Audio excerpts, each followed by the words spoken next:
Hello everyone, welcome to my channel. तो अभी हम बात करते हैं हमारे नेक्स्ट टॉपिक की और नेक्स्ट वीडियो की, जो कि हमारा 25 लेसन से ही लिया गया है एल्डर पर्सन के लिए। तो इसमें बहुत ही इंपॉर्टेंट चीजें हैं ये कि भी अब्यूज ऑफ एल्डरली पर्सन, तो भी दुर्व्यवहार जो किया जाता है बड़े बुजुर्गों के साथ, उसके बारे में बताया गया है, उसकी क्या वजह रहती है। तो इन्होंने बताया अब्यूज और किस तरीके के दुर्व्यवहार हमारे बड़े बुजुर्गों के साथ होते हैं। Abuse the elderly person can occur in their a home hospital से और home for the aged. The abuse में बी ए फैमिली मेंबर्स और ए केयर गिवर। ठीक है, तो इन्होंने बताया जो अब्यूज होता है जो बड़े बुजुर्गों के साथ या बड़े पर्सन के साथ, बुजुर्ग पर्सन के साथ किसी भी तरीके का अब्यूज यानी कि दुर्व्यवहार जो होता है वो घर पर, हॉस्पिटल पर या ओल्ड एज होम जो होते हैं यानी कि वृद्धाश्रम जो होते हैं वहां पर हो सकता है। और ये जो अब्यूज होता है ये परिवार के घर के सदस्यों के द्वारा भी हो सकता है, वही जो उसकी देखभाल करता है, नर्स वगैरह होती है, उसके द्वारा भी किया जा सकता है। तो there are different form of abuse, तो वही अलग अलग तरीके के जो अब्यूज होते हैं। समटाइम्स जो इंटेंशनल हार्म में be the done to be elderly, तो हो सकता है कुछ एक आध बार ऐसा भी होता है कि जानबूझकर बड़े बुजुर्गों को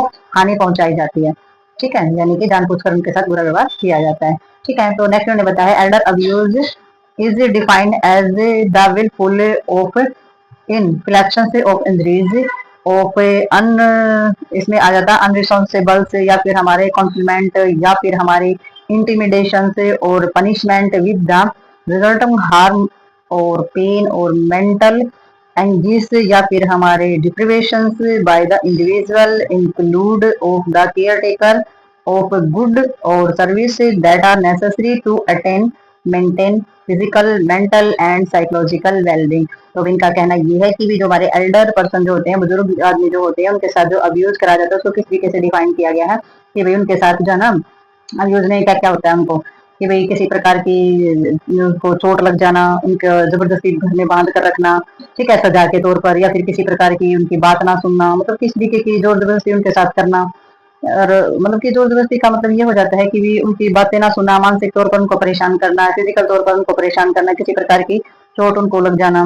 सजा उनको देना। तो इस तरीके की चीजें होती है जिसमें बांध के रखा जाता है, बाहर आने जाने नहीं दिया जाता है, कैद करके रखा जाता है उनको। तो इस तरीके की चीजें उनके साथ हो जाती हैं और उससे उसको उनको बहुत ज्यादा हानि पहुंचाई जाती है, दर्द और मेंटल चीजें उनके साथ की जाती है। तो इसमें जो हमारे जो केयर टेकर होते हैं उनके अच्छी सर्विस अगर वो दे रहे हैं तो उनको क्या करना उनके लिए बहुत ज्यादा जरूरी है कि वो मेंटेन करें शारीरिक, मानसिक और जो हमारा जो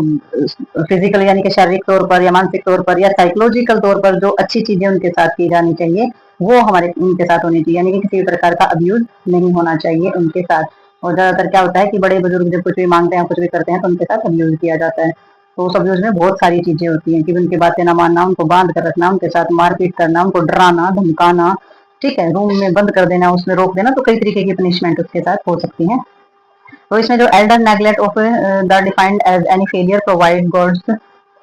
services necessary to avoid physical harm, mental anguish से mental illness, US department of health and human science. तो इन्होंने बताया कि एल्डर जो है नेग्लेक्ट की जाती है, यानी कि एल्डर पर्सन जो होता है उनकी किसी प्रकार की जो जरूरत होती है या फिर कोई भी चीज की जरूरत होती है, नेसेसरी होती है, जब वो प्रोवाइड नहीं की जाती, वो अवेलेबल नहीं होती है। ठीक है, तो उसमें क्या होता है, उसमें जो चीजें होती हैं उसको डिफाइन जो किया है जो यूएस गवर्नमेंट है या यूएस की जो साइंस है, ह्यूमन साइंस है, उन्होंने बताया कि जब किसी भी प्रकार की जरूरत होती है ना एल्डर पर्सन को, तो उनकी चीजों को, उनकी जरूरतों को, उनकी इच्छाओं को नेग्लेक्ट किया जाता है। तो इस प्रकार का और जब जैसे कि वो किसी कोई जरूरत जताते हैं और फिर जो पर्सन होता है वो उसकी जरूरतों को पूरा नहीं कर सकते हैं, तो फिर वो इस तरीके का गलत व्यवहार जो है फिर बुजुर्गों के साथ करते हैं। तो ये ह्यूमन साइंस में बताया है कि भी जैसे कोई भी नर्स है, पेशेंट उसे किसी चीज की डिमांड करा, वो उसे पूरा नहीं करे, बार बार उसी चीज की डिमांड करा, तो वो झल्ला के पड़ती है, उसे डांटती है, उसे किसी भी तरीके से उसे टॉर्चर करती है। तो ये अब्यूज होता है। ठीक है, तो इस तरीके से हमारा जो ये जो डिफाइन किया गया है ये हमारा यूएस जो ह्यूमन साइंस है उसके द्वारा हमारी ये चीजें बताई गई हैं। तो इस तरीके से जो एल्डर पर्सन होते हैं उनके साथ अब्यूज किया जाता है। नेक्स्ट देखते हैं इसमें हम।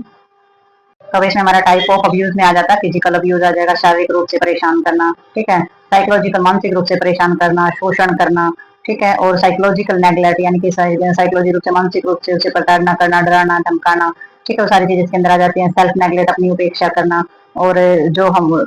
जो उसके वियोलेशन राइट्स होते हैं, अधिकारों से वंचित रखना, और सेक्सुअल अब्यूज इसके अंदर आते हैं। तो फिजिकल अब्यूज के अंदर हमारी कौन सी हो जाती है, इसके अंदर जो है refer the use of the forces resulting of the bodily injury. तो इसमें वही पूर्ण रूप से शारीरिक मतलब की जोर जबरदस्ती की जाती है, जैसे कि फिजिकल पेन होता है और फिजिकल जो हानि है वो इससे होती है। तो इसमें कौन सी चीजें जो है इंक्लूड हो जाएंगी, इसमें सारी की सारी स्ट्रेचिंग, पुशिंग यानी कि धक्का देना, मतलब जोर जोर जबरदस्ती करना या धक्का देना, या पकड़ कर हिला देना, थप्पड़ मार देना, लात मारना, ठीक है, और चुटकी वगैरह से काट देना, जला देना, ये सारी की सारी फिजिकल में आती है हमारी। इट में also mean of the inappropriate use of the medication, इस तरीके की नशीली दवाइयां दे देना, ठीक है। टेंशन ऑफ फोर्सिव फीडिंग, जबरदस्ती उसको खाना खिलाना जो उसको पसंद ना हो, मतलब ऐसी चीजें उसके साथ करना। और फिजिकल पनिशमेंट जैसी चीजें जो होती है, फिजिकल जो सजा उसे दी जाती है, वो सारी की सारी चीजें हमारे फिजिकल अब्यूज के अंदर आती हैं। सेक्सुअल अब्यूज के अंदर हमारी आ जाती है refer the sexual contact with the person in capable for the giving concert, जो ऐसा पर्सन है जो कैपेबल नहीं है, कोई भी पर्सन जो है सेक्सुअल कॉन्टैक्ट में कैपेबल नहीं है, उसके साथ किया जाने वाला जो दुर्व्यवहार होता है, अनवांटेड टचिंग यानी कि बुरे तरीके से उसको छूना या सेक्सुअल असर्ट करना, इस तरीके से सेक्सुअल शोषण करना, या फिर रेप वगैरह की जो चीजें होती हैं, या फिर उससे जबरदस्ती उसके कपड़े निकालना, सेक्सुअली एक्सप्लॉइट करना उसको, फोटोग्राफी या पोर्न वगैरह जो होती है, यानी कि जो सेक्सुअल ऑडियो वीडियो जो होती है, इस तरीके की चीजें दिखाना, तो ये हमारे सारी की सारी सेक्सुअल अब्यूज के अंदर आ जाती है, ठीक है। तो इस तरीके का दुर्व्यवहार या गंदा व्यवहार भी जो है बड़े बुजुर्गों के साथ किया जाता है। तो नेक्स्ट देखते हैं इसमें हम, तो भाई हमारा जो फिजिकल और इमोशनल नहीं, साइकोलॉजिकल और इमोशनल अब्यूज होता है वो किस तरीके से होता है। तो भाई इसमें बताया गया है कि इसमें जो पेन और डिस्ट्रेस जो होता है वर्बल और नॉन वर्बल हो सकता है, इनके बोल के और बिना बोले भी इस तरीके से जो पेन और पीड़ा जो होती है बुजुर्ग आदमी को दी जाती है, जिसमें इंक्लूड किया जाता है वर्बल असल्ट, या फिर हमारा इंसल्ट, थ्रेट्स या इंटिमिडेशन, या फिर हमारा ह्यूमिलेशन या हैरेसमेंट। तो इसमें क्या होता है, इसमें पेशेंट को बोल करके, गालियां दे करके, उसको धमकी दे करके, ठीक है, तो उसको धमकी दी जाती है, उसके साथ बुरा व्यवहार किया जाता है, उसको गालियां दी जाती हैं, और उसे किसी भी प्रकार का उत्पीड़न जो किया जाता है, वो सारी चीजें इसके अंदर हमारी आ जाती हैं। और it can take the form of the abusing language, silence and isolation. तो कई बार ये भी हो सकता है कि अब्यूज करने का जो कि अकॉर्डिंग टू लैंग्वेज अगर हम देखें कि पेशेंट से उससे बुजुर्ग आदमी से बात ही नहीं की जाएगी, उसे अलग थलग किसी कोने में डाल दिया जाता है, कोई उसे बात नहीं करता है, ठीक है। तो ये भी एक तरीके का क्या हो जाएगा, साइकोलॉजिकल, एक मेंटली और इमोशनली अब्यूज ही होता है, उसे एक तरीके से परेशान करना, भावनात्मक तौर पर परेशान करना, ठीक है।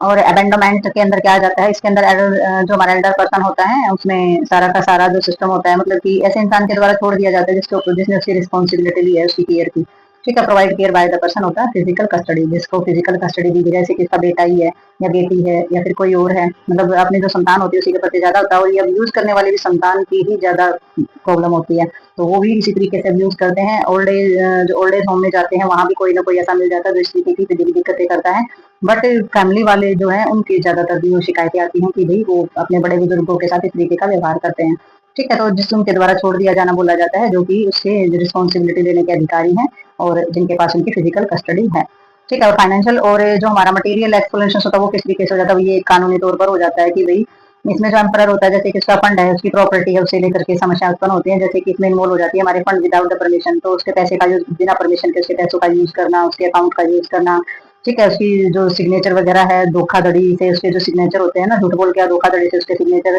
ले लेना, और पावर ऑफ टर्नी का उसका यूज करना, उसके डॉक्यूमेंट्स वगैरह, प्रॉपर्टी वगैरह सब कुछ अपने नाम करा लेना, तो ये सारी की सारी जो चीजें होती हैं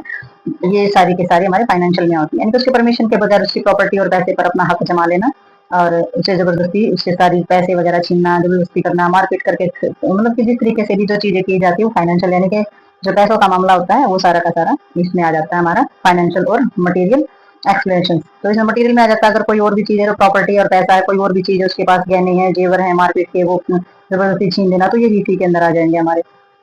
ठीक है। सेल्फ नेग्लेक्ट में हमारा आ जाता है, इसमें जो बिहेवियर होता है ना, जो बुजुर्ग पर्सन जो होता है वो क्या करता है, वो फ्रेंड्स विद होगा, अच्छा इसमें जो सेफ्टी होती है ना अपनी हेल्थ की, तो वो जो एल्डर पर्सन होता है उसके बिहेवियर के हिसाब से हो जाती है, क्योंकि इसमें इंक्लूड होता है कि जो पर्सन होता है वो मेंटली और फिजिकली कैपेबल नहीं होता है अपनी केयर करने में, तो वो क्या करता है, वो सेल्फ नेग्लेक्ट, अपनी उपेक्षा खुद करना स्टार्ट कर देता है, जो कि उसके हेल्थ के लिए अच्छा नहीं होता है, ठीक है। तो इसमें जो थ्रेट्स होते हैं, यानी कि जो हमारी जो दिक्कतें होती हैं, जो प्रॉब्लम्स होती हैं, वो पर्सन खुद ही करता है, क्योंकि वो अपनी अपेक्षा करना स्टार्ट कर देता है, अपनी अपेक्षा करता है तो अपनी हेल्थ खराब वो कर लेता है, फिजिकली और मेंटली जो कैपेबल यानी कि सेल्फ केयर के योग्य जो नहीं होता है वो खुद की अपेक्षा करना स्टार्ट कर देता है। तो नेक्स्ट देखते हैं इसमें हम, तो नेक्स्ट हमारे इसके अंदर आ जाता है इंडिकेशन ऑफ सेल्फ नेग्लेक्ट, ठीक है। तो इसमें सेल्फ नेग्लेक्ट के अंदर हमारे कौन कौन से पॉइंट आ जाते हैं कि जब कोई बड़ा बुजुर्ग होता है और वो अपने आप को नेग्लेक्ट करना स्टार्ट कर दे, यानी कि उपेक्षित करना स्टार्ट करे, तो उसके अंदर वो उपेक्षा क्यों आती है, क्या क्या रीजन उसके रहते हैं, क्यों वो अपने आप को कोसना या अपने आप से जो है लगाव नहीं रखता है और सेल्फ केयर करने में कैसी असमर्थता उनके अंदर हो जाती है। तो इसमें inability maintain activity to daily living, तो भाई वो मेंटेन नहीं कर पाता डेली यूज की जो रोजमर्रा की एक्टिविटी है, जो काम है वो नहीं कर पाता है, पर्सनल अपनी केयर नहीं रख पाता है, ना शॉपिंग करना यानी कि कुछ भी खरीद करके लाना है, ना खाना बनाना, मील प्रिपरेशन और अदर हाउस होल्ड टास्क, घर के जितने भी सारे काम है वो करने में वो असमर्थ हो जाता है तब, ठीक है। तो फिर वो अपने आप को असमर्थ समझना स्टार्ट कर देता है, इनएबिलिटी हो जाती है obtain obtained adequate food and fluids of indicate malnutrition and dehydration. और उसके अंदर एबिलिटी होती है जब वो अच्छे तरीके से भोजन पानी वगैरह जो है वो सारी की सारी चीजें प्राप्त नहीं कर सकता है, और न्यूट्रिशन और डिहाइड्रेशन यानी कि उसमें पोषक तत्वों की कमी होना या पानी की कमी होना, ये सारी की सारी चीजें उसके अंदर होना स्टार्ट हो जाती है। पुअर हाइजीनिक प्रैक्टिस उसकी हो जाती है, और उसमें से बॉडी में से स्मेल आना, घाव हो जाना, चिटके हो जाना, ये सारी की सारी चीजें हो जाती हैं, और कपड़ों में से बदबू वगैरह ना, कपड़े गंदे हो जाना, तो इस तरीके की दिक्कतें उसके अंदर हो जाती है क्योंकि वो सेल्फ केयर कर नहीं पाता है, तो अपने आप से अपने आप को अपेक्षित करना स्टार्ट कर देता है। और इसमें चेंज मेंटल फंक्शन भी उसके चेंज हो जाते हैं क्योंकि कंफ्यूज हो जाता है, उसे चीजें समझ नहीं आती है। ठीक है, वो रिस्पॉन्स जो है वो सही से नहीं दे पाता है, किसी भी चीज का चुनाव वो अच्छे से नहीं कर पाता है, किसी चीज के बारे में सोच समझ नहीं सकता है। ठीक है, तो ये जो सारी चीजें होती हैं ये मेंटल फंक्शन के ऊपर डिपेंड करती हैं हमारी।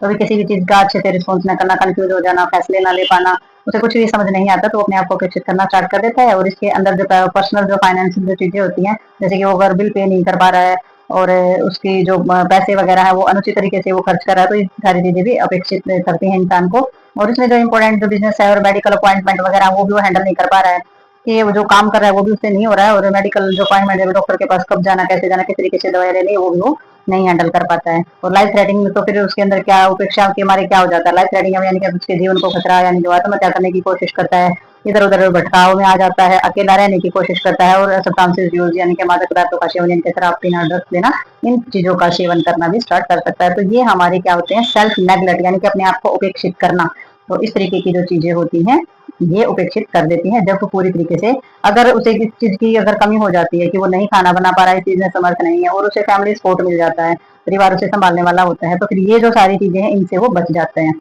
ठीक है, इस तरीके की भावना फिर उसके अंदर नहीं आएगी किसी भी पेशेंट या बुजुर्ग पर्सन के अंदर। कभी किसी भी बुजुर्ग पर्सन या भी किसी भी बुजुर्ग पेशेंट को किसी भी तरीके से अब्यूज नहीं करना चाहिए, क्योंकि ये जो स्टेज होती है ये सभी के अंदर आनी होती है। तो इस चीज का रखना ख्याल एक नर्स होने के नाते या फिर एक फैमिली मेंबर होने के नाते किसी भी बुजुर्ग के साथ किसी भी तरीके का बुरा व्यवहार नहीं करना चाहिए। ठीक है, उनकी मेंटल कंडीशन या उनकी फिजिकल कंडीशन को समझते हुए उनके साथ व्यवहार करना चाहिए, कि वो इस तरीके का व्यवहार कर रहे हैं तो उसके अंदर जो है फिजिकली और मेंटली कुछ प्रॉब्लम है, कुछ कमियां, कुछ डेफिशिएंसी आ गई है, इसकी वजह से वो इस तरीके का व्यवहार कर रहे हैं। लेकिन आप पूर्ण रूप से स्वस्थ हैं और फिर भी उस तरीके का अगर व्यवहार करते हैं तो फिर आप में और उनमें किसी चीज का कोई फर्क नहीं रह जाता है। तो इस तरीके से नर्स को चाहिए कि वो किसी भी बुजुर्ग पर्सन के साथ किसी भी तरीके का अब्यूज ना करे, उन्हें समझे और अच्छे तरीके से अपना